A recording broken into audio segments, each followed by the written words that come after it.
Please, Lord, hear my prayers. For where I've had divine intervention once, is it too much to ask for a second time? Just saying, it can happen. Now that I've seen one, am I tempting fate by going back for a second one?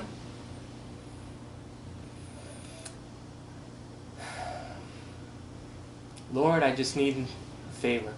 I've seen one good faith-based film. Can I have a second one? I'll go. I put my faith, my devotion in your hands, O Lord. Give me a sign on what my next faith-based movie will be.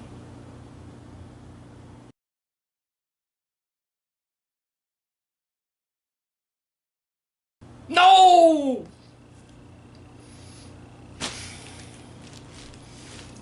Not that, Lord. Anything but that.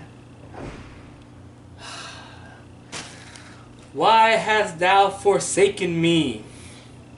Why hast thou forsaken me? But I guess I will see this movie after all. The Lord has spoken. Hey everyone, welcome to another review. Today I went to the theaters. I'll be in the theaters more or less every day this week but Wednesday. And then Wednesday I'll still be doing a review that's going to be special for me at least. So how do we start this week off of movie madness? I finally saw my first Pure Flix film. So I'm no longer a virgin when it comes to Pure Flix movies, or at least in theaters. What movie we saw? Well, none other than their latest faith-based flick, A Question of Faith.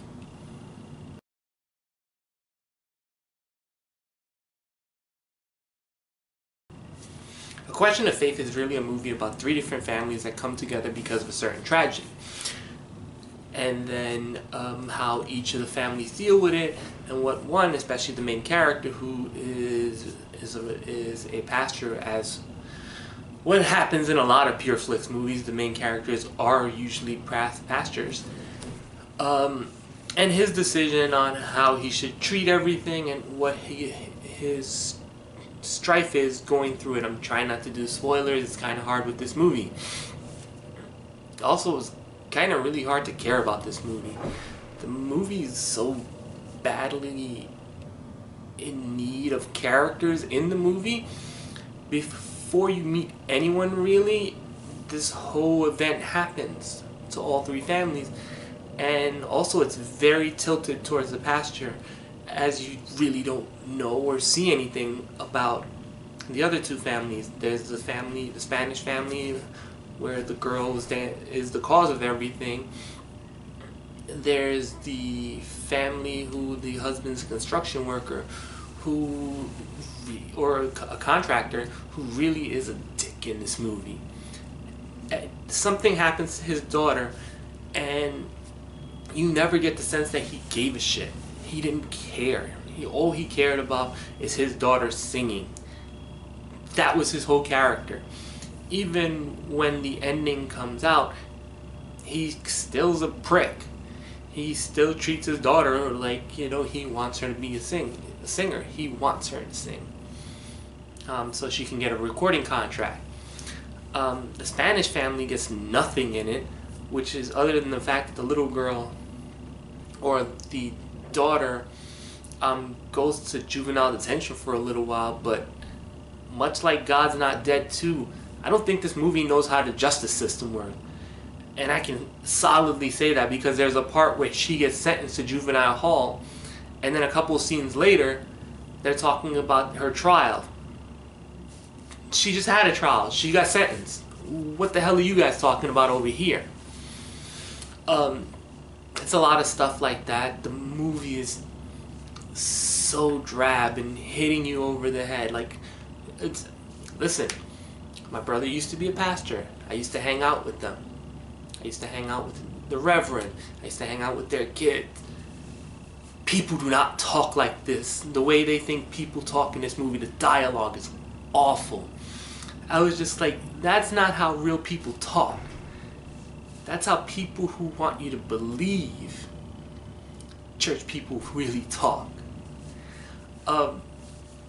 In all honesty, I couldn't think of one good thing because the movie's so bad with tone, scene structures, just there's no freaking characters. At least in a movie like Good Times, you know, you had two defined characters who were just doing their thing, and you believed when they talked, you believed they were who they were. In this movie, I didn't believe anyone. I just felt like I was being hit over the head, like, oh, what would God do? What would God do? What would God do? Put your hands in the Lord. The resolutions that come at the end are laughably bad.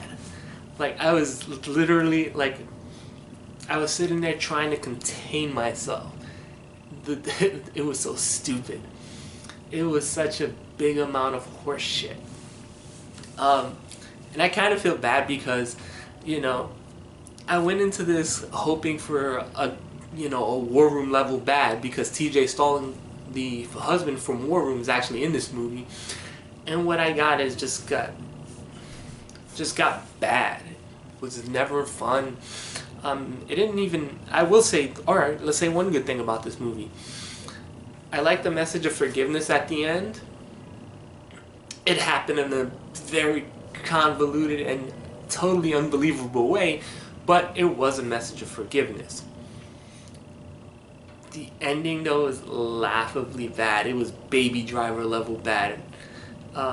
Something like that. I was just like, ugh. I actually wanted to really laugh in this movie. That's all my thoughts on this movie. I will say this. Many times when I do go to movies, Jeff is usually one of the younger people in the audience, if not the youngest. Well, it happens to be because we do see a lot of rated R movies, and we do see smaller indie stuff where little kids aren't going to be there because they're either not going to get the content or parents just don't want to bring them there.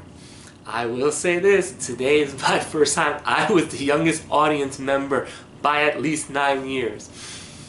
There was no one under the age of 45 in this movie other than me. So I will say that. A Question of Faith, I give it a 1. It's not Christian hatefulness. It's just boringness and bad storytelling. David A.R. White, I'm ashamed of you. If you're going to be bad, go batshit crazy bad. That's it. I think tomorrow's Mother, so I can't wait for it. Speaking of batshit crazy, let's see how that goes. Bye.